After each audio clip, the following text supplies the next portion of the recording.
சாட்சி சொல்ல போறேன். நான் என்னுடைய வாழ்க்கையை நான் ஆரம்பிக்கணும்னு ஆசைப்படுறேன். தேவன் நன்மை செய்த காரியங்கள் என் வாழ்க்கையில.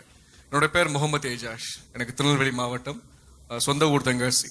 சின்ன வயசுல இருந்தே ரொம்ப ஆர்த்தோடாக்ஸ் முஸ்லீம். ஹனஃபி, ஷாஃபி, ஷியா, சன்னி முஸ்லீம் நாலு கேட்டகரி உண்டு. அதில் நான் ஹனஃபி பேக்ரவுண்ட். ரொம்ப ப்ரௌடா இருப்போம், பெருமையா இருப்போம் எங்களுடைய இனத்தை குறிச்சு. நாங்கள் உருது பேசுற ஒரு முஸ்லீம். 5 வயசுல எங்க அப்பா இறந்தாங்க. அதுல இருந்து எங்க தாத்தா வீட்டில் தான் வாழ்ந்து வந்தோம். எங்க தாத்தா கொஞ்சம் பணக்கார ஃபேமிலி இருந்தாலும் அவங்க கூட சேர்ந்து வாழ்ந்து வந்தோம். சின்ன வயசுல இருந்து நான் 12 வயசு இருக்கும் போதே அரபிக் வாசிக்க கத்துக்கிட்டேன், அரபிக் எழுத கத்துக்கிட்டேன். குரானை ஒரு 7-8 தடவை வாசிச்சு முடிச்சிட்டேன். சின்ன வயசுல ஆரம்பிச்சிட்டேன். சின்ன வயசுல இருந்து பக்தி வைராயம் கொள்வேன். அல்லாவை குறிச்சு, என் மதத்தை குறிச்சு, என்னோட இறைவனை குறிச்சு பக்தி வைராயம் கொள்வேன். அல்லா தவிர வேற யாருமே இல்லைன்னு சொல்வேன். மத்த எல்லாம் முட்டாள்னு சொல்வேன். கிறிஸ்தவனை கண்டாலே பிடிக்காது எனக்கு. அவங்களை பார்த்தாலே எரிச்சலா வரும் எனக்கு. என்ன பண்றாங்க சொல்லி வேறு மதத்துல நான் தாழ்வை நடப்பேன். நான் முஸ்லீமா இருக்கும் போது என்ன பண்ணுவேன்னா, கரெக்டா என்னெல்லாம் பண்ணுமோ எல்லாம் ஃபாலோ பண்ணுவேன். சும்மா ஏனோதானெல்லாம் இருக்க மாட்டேன். 5 வேளை தொழுவேன், ஜமாத்துக்கு போவேன், ஹதீஸ் வாசிப்பேன். என்னென்ன காரியங்கள் போட்டிருக்கோ. இப்போ நம்ம கிறிஸ்தவத்துல பரிசுத்தம் சொல்லுவாங்க. பரிசுத்தமா எப்படி இருக்குன்னு நீங்க நினைப்பீங்க. அதே மாதிரி முஸ்லீம்ல ஈமான் சொல்லுவோம். ஈமான் அப்படி இருக்குன்னு சொல்லி ஈமான். அப்ப கேப் வைக்கிறது ஈமான், தாடி வளைக்கிறது ஈமான். அப்புறம் ஆல்கஹால் ஸ்ப்ரெண்ட் யூஸ் பண்ண மாட்டோம். அக்தர் வைப்போம், ரிஸ்ட்ல வைப்போம் அக்தர்.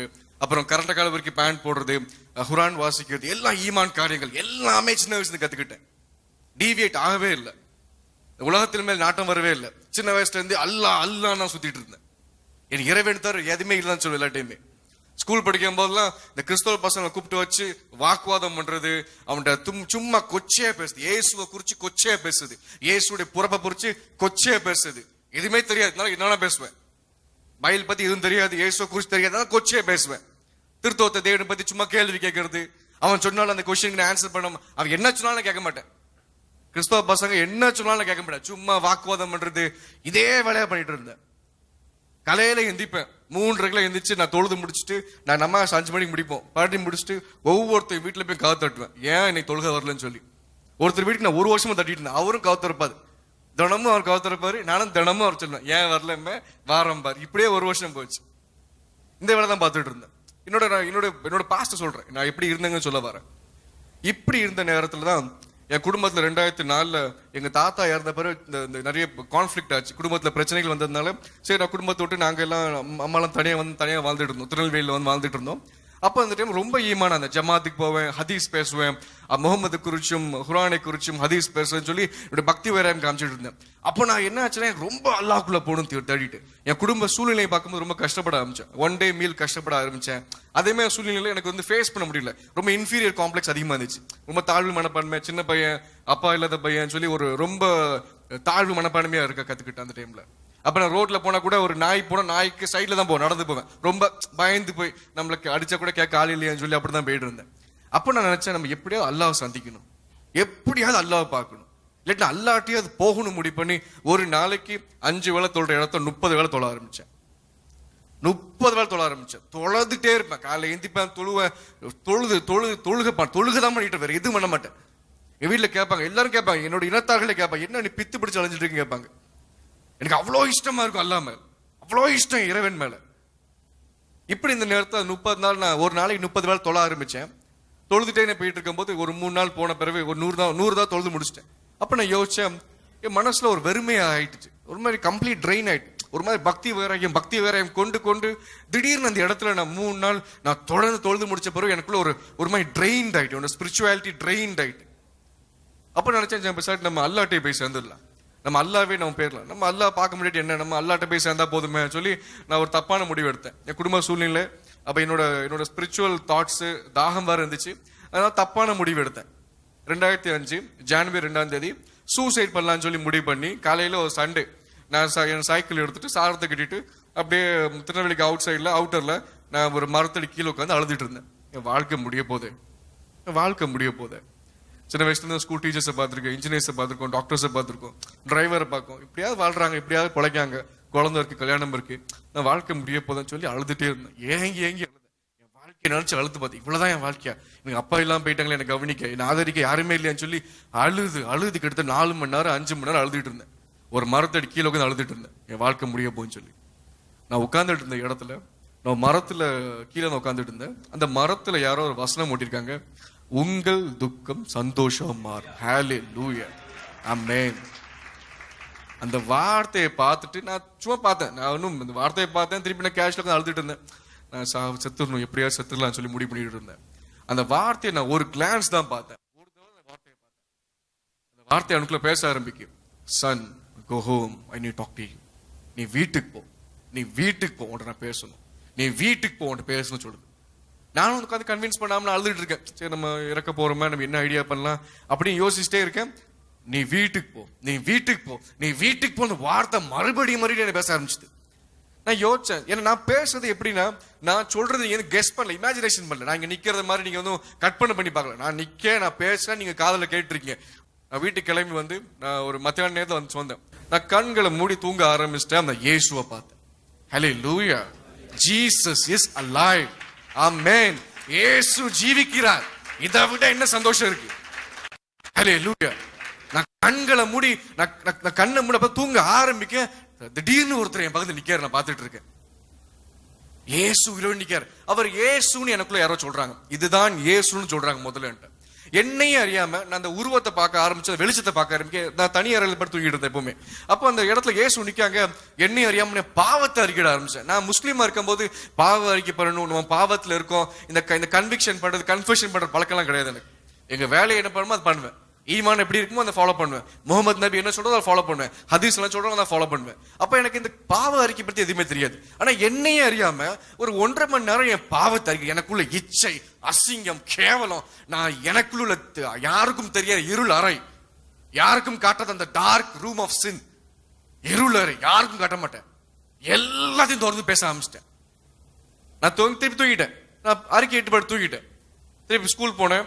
ஸ்கூல்ல போய் உட்காந்து காலையில் தொழுதேன். காலையில் 5 மணிக்கு தொழுதுட்டு ஸ்கூலுக்கு போயிட்டு நாங்கள் பசங்கள்லாம் சேர்ந்து கிரவுண்ட்ல தொழுவோம். திருநெல்வேலியில் நான் படித்த ஸ்கூல்ல. அப்ப நான் கிரவுண்ட்ல தொழுது முடிச்ச பிறகு நான் அப்புறம் தான் யோசிச்சு பார்க்கேன், என்ன நடக்குது நம்ம லைஃப்ல. நேற்று வரைக்கும் நான் சூசைட் பண்ணி முடிவு பண்ணேன். ரொம்ப நாளாவே அது முடிவு எடுத்து நான் சூசைட் பண்ணாம போனேன். நைட்டு வந்தா இயேசுவை பார்க்க. எப்படி இயேசு? ஏன் நான் இயேசுவை பார்க்கணும்? எனக்கு என்ன ஆச்சரியம், நான் ஏன் இயேசுவை பார்க்கணும்? ஏன் முகமது ப்ராஃபிட்டை பார்க்க முடியல? ஏன் என்னால் அல்லாஹ்வை பார்க்க முடியல? ஏன் வேற எந்த ப்ராஃபிட்டும் வரல? என்ன நான் படிச்ச புக்ஸ்ல இருந்து ஏன் இயேசு வரணும்? நான் அவரை குறிச்சு நான் அசிங்கமெல்லாம் பேசிருக்கேன், கொச்சைகளா பேசிருக்கேன். எனக்கு ஆதங்கமா இருக்கு, ஏன் இயேசு வரணும்னு சொல்லி. ஆனா வரும்போது என் மனசு சமாதானமா இருந்துச்சு. நான் வீட்டுக்கு போனேன், யோசனையாவே இருந்துச்சு, நான் ஏன் இயேசுவை பார்க்கணும்? இயேசு எதுக்கு வந்தார்? நான் எனக்கு என் மனசுல ஓடிட்டே இருந்துச்சு. நான் வீட்டுக்கு போனேன். என்னோட தொழுகையை முடிச்சுட்டு, என்னோட மக்ரிப் தொழுகையை முடிச்சுட்டு, அப்புறம் நான் சும்மா டிவி பார்த்துட்டு இருந்தேன். ரேண்டமா சும்மா ஒரு டிவி பார்த்துட்டு இருக்கும் போது ராஜ் டிவில டாக்டர் டிஜிஎஸ் தினகரன் ஐயா சொல்றாங்க, லவ் ஆஃப் காட் டாபிக்ல பேசிட்டு இருந்தாங்க. தேவன் மனுஷங்களை நேசிக்கான்னு சொல்லி ஒரு தலைப்புல பேசிட்டு இருந்தாங்க. என் வாழ்க்கையிலே கடவுள் மனுஷங்களை நேசிக்காங்கன்னு சொல்லி அப்பதான் கேள்விப்பட்டேன். எத்தனையோ இடத்துல, எத்தனையோ ஹதீஸ்ல, குர்ஆன்ல இருந்து கூட அல்லாஹ் இரக்கம் உள்ளவன் கிருபை உள்ளவன் கேள்விப்பட்டிருக்கேன். லவபிள் பர்சன் ஒரு இடத்துல சொன்னது கிடையாது. அது ப்ரூஃப் நான் பார்த்தே கிடையாது. என்ன நேசிக்க முடியுமா ஒருத்தரால சொல்லி? என்னெல்லாம் நேசிப்பாரா? நான் கேவலமான இருக்கேன், என் பாவத்துக்கு அர்த்தம் கொடுப்பாரா? அவ்வளவு பிரியமா? எனக்கு ஒரே யோசனை வர ஆரம்பிச்சு, என்ன நடக்குது இங்க சொல்லி. எனக்கு நான் மறுபடியும் நைட் தூங்க போன மறுபடியும் இயேசுவை பார்த்தேன். ஒவ்வொரு நாளும் இயேசு பார்க்க வந்தாங்க. என்ன எனக்கு அன்பா இருந்தாரு, என்ன பேச ஆரம்பிச்சாரு. எனக்கு சின்ன வயசுல இருந்து தகப்பன் மகன் உறவே கிடையாது. உறவு எப்படி இருக்கும் தெரியாது. அப்ப என்னை அறியாம நான் ரொம்ப கன்வின்ஸ் பண்றேன், இயேசுராஜா நீ கவலைப்படாத, உன் லைஃபை மாத்துற, சாப்பிட்டியா. ரொம்ப அன்பா இருக்காரு, ரொம்ப அன்பா இருந்தாரு. எனக்கு ஒரு குழப்பமா வந்துட்டே எனக்கு என்னால இதை அக்செப்ட் பண்ண முடியல. மண்டை வெடிக்கிற மாதிரி இருந்துச்சு. நான் உடனே ஒரு 2-3 நாள் மறைச்சு பார்த்தேன். அப்புறம் எங்க அம்மாட்ட சொன்னேன், அம்மா இந்த கிறிஸ்டியன்ஸ் என்ன பண்றாங்கன்னு பார்க்க ஆசையா இருக்கு. எங்க அம்மாக்கு திடீர்னு ஷாக், சம்பந்தமே இல்லாம இப்படி ஆரம்பிக்குன்னு சொல்லி. எங்க அம்மாட்ட போய் இயேசுவை பார்த்து சொன்னேன். எங்க அம்மா அக்செப்ட் பண்ண மாட்டாங்க. என்ன எங்க அம்மா ஏசுவாங்க, திட்டுவாங்க எங்க அம்மா. அப்ப எங்க அம்மாட்ட சொன்னேன், நான் சர்ச்சுக்கு போய் நான் ஒரு மீட்டிங் நம்பர் போச்சு. அந்த டிவில ஒரு நம்பர் போச்சு, ஒரு பப்ளிக் மீட்டிங் யாரும் நடத்துறாங்கன்னு கேள்விப்பட்டேன், பாளையங்கோட்டையில 100ஆண்டு மண்டபத்துல.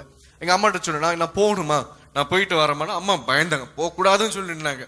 அப்புறம் சொன்னேன், கடைசியில் எங்க அம்மா நான் ரொம்ப அடம் பிடிச்சதுனால சரி நானும் உன் கூட வரேன், நம்ம யாரும் சொல்ல தெரியாம போலான்னு சொல்லி நானும் எங்க அம்மா முடிவு பண்ணி பாளையங்கோட்டை 100ஆண்டு மண்டபத்துல ஒரு பாஸ்டர், இதே மாதிரி ஒரு பெரிய கேதரிங், ஒரு 2000 பேர் இருக்க இடத்துல ஒரு பாஸ்டர் பேசிட்டு இருக்காரு.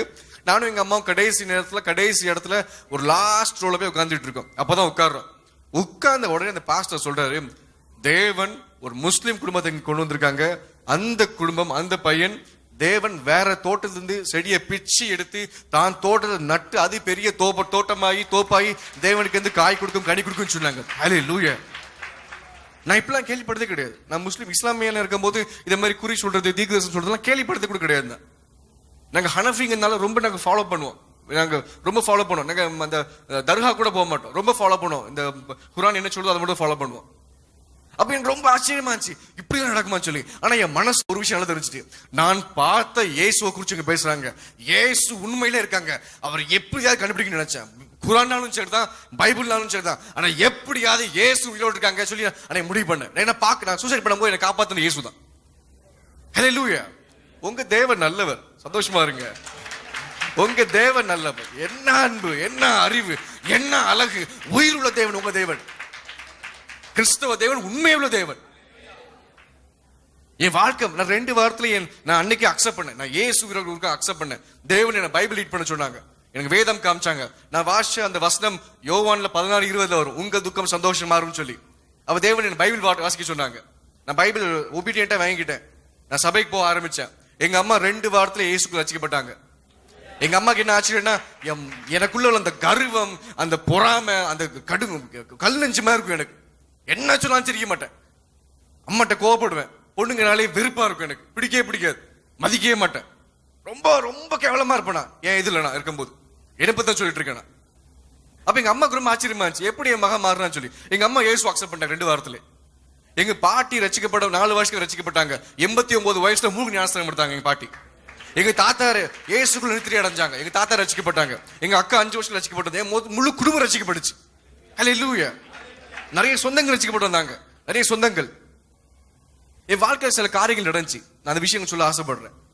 நான் ரசிக்கப்பட்டு கொஞ்ச நாள் எனக்கு நல்ல நான் ஒரு முஸ்லீம் பையனா இருந்ததுனால எனக்கு ஒரு முஸ்லீம் காலேஜ்ல மைனாரிட்டி சீட் கிடைச்சது. எனக்கு நான் உள்ள பிஇ இன்ஜினியரிங் படிக்க ஆரம்பிச்சிட்டேன். சாஃப்ட்வேர் இன்ஜினியரிங் படிக்க சீட் கிடைச்சது. அங்க போய் இருந்த டைம்ல நான் அந்த பள்ளிவாசலுக்குலாம் நான் கொஞ்சம் போகாம அவாய்ட் பண்ணிட்டு இருந்தேன். அந்த டைம் போகக்கூடாதுன்னு சொல்லி முடிவு பண்ணிட்டு இருந்தேன். அப்போ என்னோட காலேஜ் முஸ்லீம் காலேஜ்னால எனக்கு ஏதோ ஃபைன் பண்ணிட்டாங்க, ஃபிஷியா இருக்குன்னு சொல்லி. அப்ப என் ப்ரொஃபசர், என் சொந்தக்காரர், அவர் என் சொந்தக்காரர் தான். அவருக்கு தெரிஞ்சுட்டு நான் ஜமாத்ல பேசுறது பார்த்திருக்காரு, ஹதீஸ் பேசுறது பார்த்திருக்காரு. நான் ஏன் வரமாட்டேன்னு சொல்லி ஒரு காலேஜ் பஸ்ல போயிட்டு இருக்கும்போது நான் அவர் ஃப்ரெண்ட் சீட்ல உட்காந்துட்டு இருந்தாரு. நான் கடைசியில் உட்காந்துட்டு இருந்தேன். அவர் கத்தி கேட்டாரு, என்ன ஏஜாஷ் நீ என்ன மாஸ்க்லாம் வரமாட்டேக்காம சர்ச்சுக்கு போறியா, ஏதாவது கிறிஸ்டின் பொண்ணு லவ் பண்றியா அப்படின்னு கேட்டாரு. நான் அப்படிலாம் இல்லை, அப்படிலாம் எதுவுமே இல்லை, நீங்க சும்மா சொல்லுவீங்களா இருக்கும், நான் வரேன், நீங்க பாத்திருக்க மாட்டீங்க, கடைசியில் உட்காந்து போயிடும் அப்படின்ட்டு சொல்லி முடிச்ச உடனே ஆவியான எனக்குள்ள உணர்த்துறாங்க, எனக்கா சாட்சி அடிக்க மாட்டியா சொன்ன உடனே ஆவியான சொல்றாங்க. அந்த இடத்துல உட்காந்துட்டு இருக்கேன், எனக்கா நீ விட்னஸ் அடிக்க மாட்டியாங்க, உனக்கா எல்லாம் செஞ்சேன், என் கேட்ட எல்லாம் ஆன்சர் பண்ண ஆரம்பிச்சாங்க. என்னெல்லாம் என்ன ஆண்டவர் எனக்கு காட்டுவாங்க, வெளிப்படுத்துவாங்க. ஏசு ராஜா அப்பப்போ வந்து எனக்கு காமிச்சிட்டு இருப்பாங்க. அவன் யாரை சொல்லி காட்டுவாங்க, என்ன பேச வருவாங்க. நான் உனக்கு எல்லாம் கொடுத்தேன், எனக்கா சாட்சி அடிக்க முடியாது சொன்னாங்க. எனக்கு மனசு உடஞ்சிட்டு. அப்போஸ்தலர் 1:8 வரும், ஆவியான வரும்போது வல்லமை உண்டு சொல்லு. எனக்கு கரெக்டா அப்படியே எனக்குள்ள ஒரு அபிஷேகம் நிறைய ஆரம்பிச்சது. நான் உடனே சொன்னேன், ப்ரொஃபசர் ஐ எம் சாரி, நான் வந்து முஸ்லீம் கிடையாது, நான் கிறிஸ்டியன் தான், நான் மசூதிக்கு போக மாட்டேன், நான் சர்ச் தான் போவேன் சொல்லி முடிச்ச உடனே ஹல்லேலூயா பிரைஸ் தி லார்ட். ரொம்ப ஹீரோயிசமா இருக்குல்ல. சொல்லி முடிச்ச நான் தான் பயந்து தலையை குனிச்சுக்கிட்டேன். பயத்துல போய் சொல்லு சைடுல சீனியர்ஸ், இந்த பக்கம் சீனியர்ஸ், வாய மூடு மிரட்டேன். நான் பார்த்து தலையை குனிச்சுக்கிட்டேன். இப்ப சொல்ல நல்லா இருக்கு, சொல்லும் போது எனக்கே சந்தோஷமா இருக்கு. நீங்களா கை தட்டும் போது அங்க எல்லாம் என்ன பண்ண எனக்கு தான் ஞாபகம் இருக்கு. நான் அப்புறம் அந்த ப்ரொஃபசர் சொன்னாங்க, நீ போறதுக்கு முன்னாடி, கிளாஸுக்கு போறதுக்கு முன்னாடி என்ன நீ பார்க்காம போக கூடாதுனாங்க. நானும் தெரியும், எனக்கு லைஃப் பைபிள் எப்பவுமே என்னோட கையில எப்பவுமே வச்சிருப்பேன். பிசிக்கல் பைபிள் எப்பவுமே கையில வச்சிருப்பேன். எலக்ட்ரானிக் பைபிள் இல்ல, எப்பவுமே பிசிக்கல் பைபிள் என் கையில வைக்க ரொம்ப பிடிக்கும். எனக்கு ரொம்ப பிடிக்கும் இந்த ப்ரெஷியஸ் வேர்டுங்கனால, இது காட்ஸ் வேர்டுங்கனால. அப்ப என்னோட காலேஜ் பேக்ல வச்சிருந்தேன் எப்பவுமே. நான் என் பைபிளை தூக்கிட்டு கையில வச்சுக்கிட்டு தைரியமா கேபின்குள்ள போயிட்டேன். உட்கார்ந்து ஒரே திட்டு. எல்லாம் சொந்தக்காரங்க தான், கிட்டத்தட்ட நிறைய பேர் சொந்தக்காரங்க தான். எனக்கு எல்லாம் ஒசாம் பிள்ளைகள் மாதிரி இருந்தாங்க. மாத்தி ஏசிட்டு இருந்தாங்க. என்ன எப்படி ஏசுறாங்க அவங்களே மறந்துட்டு, எங்க ஆரம்பிக்கணும் அவங்களுக்கே மறந்துட்டு வருஷம் ஏச ஆரம்பிச்சா திரும்பி முதல்ல இருந்து ஆரம்பிச்சாங்க. விட மாட்டாங்கன்னு நினைச்சிட்டு இருந்தேன். அப்ப நான் அவங்க என்ன பெரிய குழப்பம்னா, எப்படி நீ அந்த பக்கம் போன, நீ நல்ல பையனாச்ச, நீ ஜமாத்துக்கு வருவிய, ஹதீஸ் வாசிப்பிய. நான் சொன்னேன், நான் இயேசுவை பார்த்தேன். சரி, நான் நம்ம ஈசா தானே, அதுக்கு என்ன இப்போ மசூதி வானாங்க. இல்ல, இயேசு என்ன பைபிள் ரீட் பண்ணாங்க சொன்னேன். தேவன் சொன்னதான் சொல்லிட்டு இருந்தேன். நான் எதுவுமே கற்பனை பண்ணவே இல்லை. அவர் சொன்னதான் நான் செஞ்சுட்டு இருந்தேன் அந்த இடத்துல. அப்போ ஒரு மணி நேரம் போனோடனே வாக்குவாதம் முடிஞ்ச உடனே ஒரு விஷயம் சொன்னாங்க, இனிமேல எங்க இனத்துக்கு நீ ஒரு பெரிய கரும்புள்ளியா இருக்க, இந்த காலேஜ்ல படிச்சனா நீ எல்லாத்தையும் கெடுத்து விட்டுருவ, நீ இந்த காலேஜ் படிக்கக்கூடாது, நான் வேற காலேஜ் சேர்த்து விட்டுறோம், ஒரு கிறிஸ்டியன் காலேஜ், பிரான்சிஸ் சேவியர் மாதிரி ஒரு காலேஜ் சேர்த்து விட்டுறோம் அப்படின்னாங்க. சரி, நான் ஒதுக்கிட்டு அப்புறம் நான் சொன்னேன், நான் கிறிஸ்டியன் யாருக்குமே தெரியாது, நான் யார்ட்டையும் சொல்ல மாட்டேன், நீங்க எக்ஸ்கியூஸ் பண்ணுங்க, நான் ஒரு 3 வருஷம் படிச்சுட்டு போயிடுறேன் அப்படின்னா. அப்புறம் கொஞ்சம் யோசிச்சு, நீ இனிமேல் சொல்ல மாட்டேன்னா இங்க படிக்கலாம் அப்படின்னா நானும் சரின்னு ஒத்துக்கிட்டேன். என்னைக்கு சொல்ல மாட்டேன்னு சொல்லணும், அதுல இருந்து எல்லாத்தையும் சொல்ல ஆரம்பிச்சிட்டேன். நான் இயேசுவை பார்த்தேன், நான் இயேசுவை தரிசிச்சேன், இயேசு உயிரோடு இருக்காங்க, அவர் நல்லவர் சொல்ல ஆரம்பிச்சேன். என் மனைவி என்னோட கிளாஸ்மேட் எல்லாத்தையும் சொல்ல ஆரம்பிச்சேன் என்னோட இயேசுவை பத்தி. எனக்கு அந்த சமீபத்தை என்ன ஆச்சுன்னா, எனக்கு வேதம் பத்தி எனக்கு ஒன்றும் புரியாது. இங்க உள்ள ஒரு அருமையான போதகருமே எனக்கு அந்த இடத்துல அமையல. நான் சர்ச்சுக்கெல்லாம் போக ஆரம்பிச்சேன், எங்க அம்மாக்கெல்லாம் புரிய ஆரம்பிச்சது. இந்த போதகர் மேல தப்பு கிடையாது, எனக்கு தான் மண்டையில அறிவு இல்லை. என்ன சொல்ற வராங்க, சத்தியம் புரியாம இருந்துச்சு. எனக்கு இந்த சத்தியமே புரிய மாட்டேங்குது. எனக்கு தெரிஞ்ச ஒரே அறிவு இயேசுடைய பிசிக்கல் அப்பா யோசேப்பு, இயேசுவோட பிசிக்கல் அம்மா மேரி, இது ஒண்ணுதான் எனக்கு தெரியும். நான் ஆண்டவர்ட்ட ஒரு நாள் அழுது, ஆண்டவரே எனக்கு புரிய மாட்டேங்க ஆண்டவரே, உங்களை பார்த்தேன் மாத்திரம் சொல்லிட்டு என்னால் வாழ முடியாது, உங்களுடைய அறிவு எனக்கு வேணும், உங்களுக்காக நான் நிக்கணும், எல்லாம் நினைச்சு நிக்க முடியாது ஆண்டவரே. நான் குர்ஆன் எவ்வளவு ஆர்வம் படிச்சனும் அதை விட ஆர்வமா உங்களுடைய நீங்க கொடுத்த பைபிளை படிக்கணும் ஆசையா இருக்கு ஆண்டவரே சொல்லி நான் கன்ஃபர்ஸ் பண்ணி ப்ரே பண்ணிட்டே இருந்தேன் ஆண்டவர்கிட்ட. நான் சொல்லிட்டே இருந்தேன் ஆண்டவர்கிட்ட. ஒரு 9 months ஆச்சு, 9 மாசத்துக்கு அப்புறம் தான் இது ஆரம்பிச்சு. அப்பதான் என்னால பேச நிறைய பேர் கேட்கும்போது என்னால சொல்ல முடியல, எப்படி இயேசு தானா சொல்லி. நான் பார்த்தது இயேசு, என் கூட பேசுறது இயேசு, அவர் எப்படி ப்ரூஃப் பண்ண தெரியல என்னால. எனக்கு ஒரு ஆவிக்குரிய வாழ்க்கை வளர்ச்சி இல்லாம போயிட்டு, நான் முன்னாடி எப்படி இருந்தேன்னா ஒரு காஞ்ச பாவி, அதுக்கப்புறம் நனைஞ்ச பாவி, அவ்வளவுதான். நான் பண்ற சின்ன எனக்கு மனம் உறுத்த மாட்டேங்க. எனக்கு சரி, நான் என்ன சொல்ல வரேன், நமக்கு உறுத்தணும். நான் பண்ற தப்பு நான் உறுத்தணும். உறுத்தாதான் நீங்க பேப்டிசம் பண்றதுக்கு அடையாளமா இருக்கும். அதுக்கு மனம் திரும்பணும். எனக்கு உறுத்த மாட்டேங்க மனசுல. அதே பாவம் பண்ண ஆரம்பிச்சிட்டேன். நான் ஆண்டவர்கிட்ட கன்ஃபர்ஸ் பண்ண ஆரம்பிச்சேன், எனக்கு ஹெல்ப் பண்ணுங்க ஆண்டவர், நீங்க தான் என்ன கூப்பிட்டு வந்தீங்க, எனக்கு யாரும் ஹெல்ப் பண்ண மாட்டேங்க. என் பாஸ்டர் என்ன பயந்தாங்க. நான் திருநெல்வேலியில் ஒரு சபைக்கு போயிட்டு இருந்தேன், ஒரு பெரிய சபையில் போயிட்டு இருந்தேன். அவர் பயந்தார், நான் ஒரு ஸ்பையா இருப்பேன்னு நினைச்சுக்கிட்டாரு. இவன் ஸ்பையா தான் இருப்பான், யாரும் சேராதீங்கட்டாரு என்ன கூட. அவரோட பயம் நியாயமா இருந்துச்சு ஆக்சுவலா. அப்புறம் ஆண்டவர் சொன்னேன், உதவி செய்யுங்க ஆண்டவரே, எனக்கு உதவி செய்யுங்க, நான் என்ன பண்ண தெரியலன்னு சொல்லிட்டு. அப்போ நான் ஒரு வாரமா உட்காந்து ப்ரே பண்ணிட்டு இருந்தேன். ஒரு நாள் இரவு கரெக்டா 12:15 மணி இருக்கும், நான் தூங்க போயிட்டேன். நான் தூங்கின உடனே அந்த ரூம் க்ளோஸ் ஆயிருக்கு. அந்த ரூம் அப்படி பிரசன்ஸ்ல நிரம்புது. முதல்ல அப்படி பிரகாசம் ஆகுது. இந்த இடத்துல லைட்னா இங்க ஒரு 4 லைட் இருக்கு, இங்க லைட்லாம் இருக்கு. இதனால இந்த இடத்துல வெளிச்சமா இருக்கு. அந்த இடத்துல ரைட்டை நான் போடவே இல்லை. நான் படுத்து கிடக்க ஏசு ராஜா வந்து நிக்காங்க ரூம்ல. என் சேரை இழுத்து போட்டேன், என் டேபிள் இழுத்து போட்டேன். ஜீசஸ் உட்கார்ந்து இருந்தாங்க. என் பைபிள் திறந்தேன். மத்தேயு, மார்க், லூக், யோவான், ரோமன்ஸ், இந்த எல்லா காஸ்பலையும் புக்கை ஆண்டவர் வாசிக்க காலையில 8:15 வரைக்கும் நான் கேட்டுட்டே இருந்தேன். அவர் வாசிக்க கேட்டுட்டே இருந்தேன். such a lovable God is Jesus. தேவன் நம்மளை தொட முடியாது, அவரே வருவார். அதான் அன்புள்ள தேவன். அவர் கொஞ்சம் உணர்வு நம்ம அவரை பத்தி. அவர் நான் முகத்தை பார்க்கவே இல்லை, அந்த விரலையும் அந்த வார்த்தையும் கேட்டே இருந்தேன். இப்ப நான் வாசிக்கேன், ஆதியிலே வார்த்தை பரிசுத்த ஆவித்து உங்களுக்கு வரும்போது நீங்கள் பலனிழந்து எருசலேமிலும் யூதா முழுவதிலும். நான் வாசிக்க நீங்க கேட்கீங்க. இதே மாதிரி ஆண்டவர் வாசிக்க அவர் கை விரலையும் அந்த பைபிள் பேஜ் திருப்பி நான் பார்த்துட்டே இருந்தேன். இயேசுராவ கைய 8:15 மணி 8.5 மணி நேரம் இயேசுவோட இருந்துட்டு இருந்தேன். எங்க பாட்டியை காலை தொட்டுறாங்க, நீ ஏன் லைட் ஆஃப் பண்ண சொல்லி. நான் லைட் போடவே இல்லை. நீங்க நைட்டு ஃபுல்லா praise the Lord, Jesus is alive. இயேசு உயிரோடு இருக்காங்க. வேற என்ன வேணும் நமக்கு? சில சம்பவங்கள் நடக்க ஆரம்பிச்சு என் வாழ்க்கையில. நான் இயேசுவை அக்செப்ட் பண்ணி நான் அவருக்குள்ள இருக்கிற டைம்ல நிறைய பிரச்சனை ஃபேஸ் பண்ண ஆரம்பிச்சேன், நிறைய உபத்திரம் ஃபேஸ் பண்ண ஆரம்பிச்சேன். நிறைய மசூல்ல என்ன வலை வீசி தேடிட்டு இருந்தாங்க. பாளையங்குடியில ஃபுல்லா சொல்றாங்க, இந்த முகமது சரி இருக்க மாட்டாங்க, அவன் ஃபுல்லா சுத்திட்டு இருக்கான், இயேசு போய் சொல்லிட்டு இருக்கான்னு சொல்ல ஆரம்பிச்சாங்க. அப்ப நான் ஒரு தெரு வழியா போகவே மாட்டேன். ஒரு தெருவில் பெரிய சபை மசூதி உண்டு, அங்கதான் என்னோட காலேஜ்ல இருந்து ஜமாத் வருவாங்க. இங்க எல்லாருமே அந்த சைடே போக மாட்டேன். அன்னைக்கு பார்த்து நான் பைக் எடுத்துட்டு நான் செகண்ட் இயர் படிக்கும் போது நான் போயிட்டு இருக்கும் போது கரெக்டா மசூதிக்கு போய் வண்டி பஞ்சர் ஆயிட்டு, கரெக்டா அது வாசல்ல பஞ்சர் ஆயிட்டு. நான் அப்படியே உருட்டிட்டு பேர்லாம் பார்த்துட்டு இருக்கேன். அதுக்கு ஆப்போசிட்டா ஒரு பஞ்சர் கடை உட்காந்துருக்கேன். வாங்க சாருங்க. நான் வண்டி பஞ்சர் ஆனே வண்டி இழுத்துட்டு நான் சரி நான் இப்படி திருப்பி உட்காந்துக்கிட்டேன். இங்க பள்ளிவாசல் இருக்குன்னா நான் இங்க திரும்பி நின்று சொல்லுங்க நான் சீக்கிரம் மாட்டேங்கன்னு சொல்லி பேசிட்டு இருக்கேன் அவர்கிட்ட. நான் அந்த நேரத்துல கரெக்டா 2-3 என்னுடைய ஃப்ரெண்ட்ஸ், க்ளோஸ் ஃப்ரெண்ட்ஸ் இஸ்லாம்ல மசூதியில வெளியே வந்தாங்க. இவன் தான் அவனு போட்டு கொடுத்துட்டாங்க கரெக்டா. என்ன இவன் தான் அந்த பையன் சொல்லி உள்ள கூட்டி போயிட்டாங்க. என்ன கூப்பிட்டாங்க, நீ உள்ளவா அப்படின்னாங்க. நான் பைபிள் எப்பவுமே கையில் வச்சிருப்பேன், என்னோட வண்டியில ஃப்ரண்ட்ல வச்சிருந்தேன். நான் பைபிள் எடுத்துட்டு நான் மசூதிக்குள்ள போனேன்.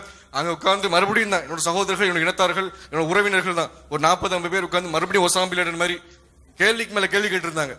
அவங்க கேட்கற கேள்வி நியாயமா இருந்துச்சு. அவங்களுக்கு என்ன குழப்பம், நான் ஏன் இப்படி ஆனவர் எதுவுமே இல்லை, எப்படி இப்படி உன்னால ஆக முடியும். நான் சொன்னா நான் இயேசுவை பார்த்தேன், மறுபடியும் அதெல்லாம் சொன்னேன், இயேசு பைபிள் எடுக்க சொன்னாங்கன்னு சொல்லி.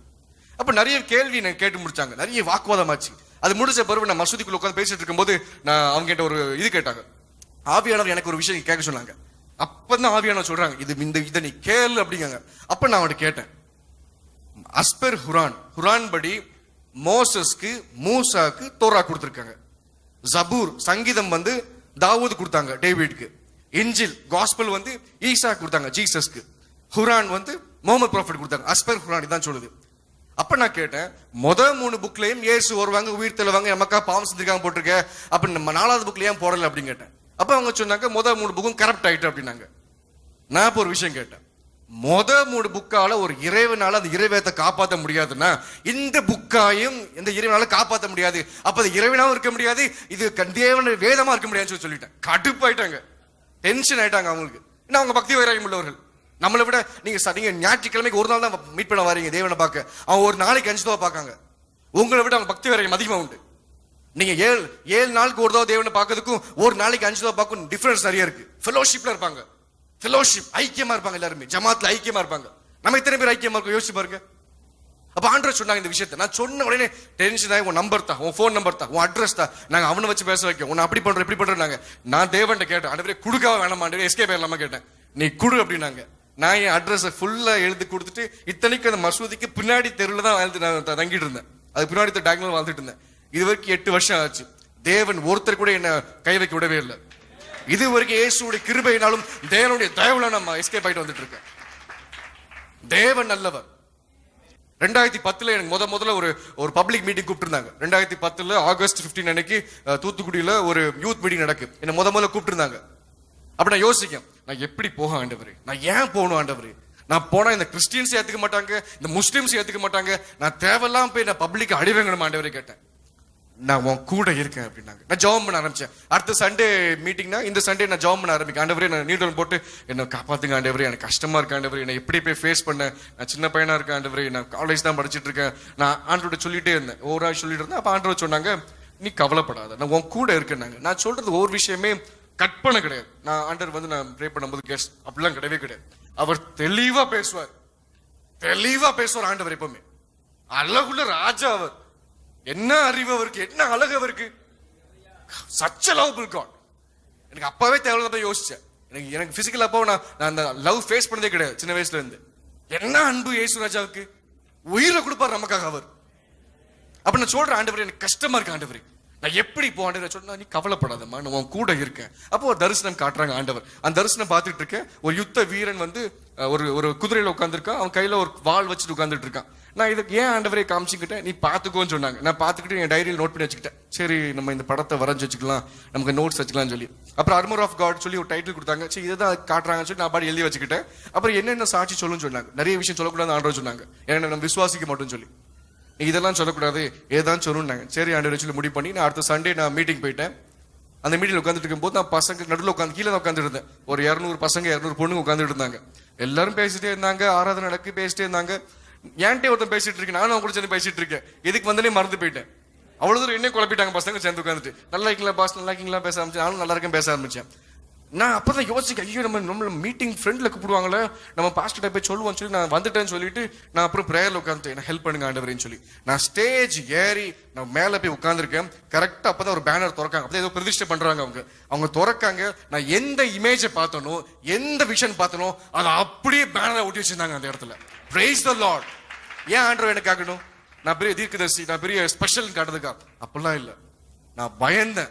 என்ன கம்ஃபர்ட் பண்ணாங்க ஆண்டவர், எனக்கு கம்ஃபர்ட் பண்ணாங்க. நான் உன் கூட தான் இருக்கேன், உனக்கு முன்னாடியே காமிச்சிட்டோம்ல, நீ கவலைப்படாத. இப்போ பேசினாங்க, நான் நல்லா வச்சு 2 மணி நேரம் பேசி முடிச்சிட்டேன். தேவன் சொன்ன எல்லா விஷயம் சொல்ல ஆரம்பிச்சிட்டேன். இந்த காரியங்களை நான் சில விஷயங்கள் நான் ஆண்டவர் கண்ணில் கண்ணீர் பார்க்க ஆரம்பிச்சேன். நிறைய நேரத்தில் ஆண்டவர் பார்க்கும்போது, இயேசுவை பார்க்கும்போது ஒரு கண்ணில் கண்ணீர்கள் அப்படியே வரும். நான் கேட்பேன், ஏன் ஆண்டவரே அழுகுறீங்கன்னு சொல்லி. ஏன் அழுகுறீங்கப்பா அப்படிங்க. அவர் ஒரு விஷயம் சொல்லுவாங்க என்கிட்ட, ஏன் நான் யாரை நேசிக்கணும், உண்மையை நேசிக்க மாட்டாங்கன்னு சொன்னாங்க. என்ன பிரச்சனைன்னா, நம்ம சும்மா ஆண்டவர்ட்ட ஆக்ஷன் கொடுக்கும். நம்ம ஒவ்வொருத்தரும் பொய் சொல்றோம், பொய் பிசாசு பிடிச்சவங்க நம்ம ஒவ்வொருத்தரும். நடிப்பு ஆக்ஷன் நம்பர் 1 நம்ம ஒவ்வொருத்தரும். 10 செகண்ட் நானும் 10 மணி நேரம் நானும் ஆண்டவர்ட்ட போய் உண்மையை சொல்லணும், நேசிக்க ஆண்டவரை சொல்லு. நான் எப்பவுமே எழுதுக்காட்டு சொல்வேன். என் மகளுக்கு 1.5 வயசு ஆகுது. நான் ஆபீஸ் விட்டு போன உடனே என் மகள், நான் நிக்க வச்சுக்கோ, நான் இங்க நிக்க, என் மகள் இங்க நிக்க, என்ன பண்ணுவா, வந்துட்டு ஸ்தோத்திரம் கர்த்தாவே, ஸ்தோத்திரம் தகப்பனே, நல்ல ஒரு மனைவிக்காக அம்மாக்காக நன்றி, நல்ல ஒரு பிரெட் ஜாமுக்காக நன்றி, நல்ல ஒரு நியூட்ரிஷன் ஃபுட் கொடுத்து நன்றி சொல்லிட்டு அப்படி போனா எப்படி இருக்கும் என் மகள்? அப்படியே போனா என் மகள் ஓடி வந்து கட்டிப்பிடிப்பா, முத்தம் கொடுப்பா. நான் அழுக்கா இருக்க பார்க்க மாட்டேன். அவ கூட உருண்டு கொஞ்ச நேரம் அவ கூட ஸ்பெண்ட் பண்ண போற, அடுத்து நான் கிளீனிங் ப்ராசஸ்க்கு போவேன். ஒரு உலக தகப்பனா எனக்கே இவ்வளவு அன்பு இருக்கு. நான் என் மகளுக்கு 1.5 வயசு ஆகுது. ஒரு 5 மாசம் முன்னாடிலாம் அழுதுகிட்டே இருக்கும். வீட்டுல பண்ண சுச்சு பேம்பர்ஸா கிடக்கும். அவளை எத்தனை தடவை அடிச்சிருக்கேன் அவளை.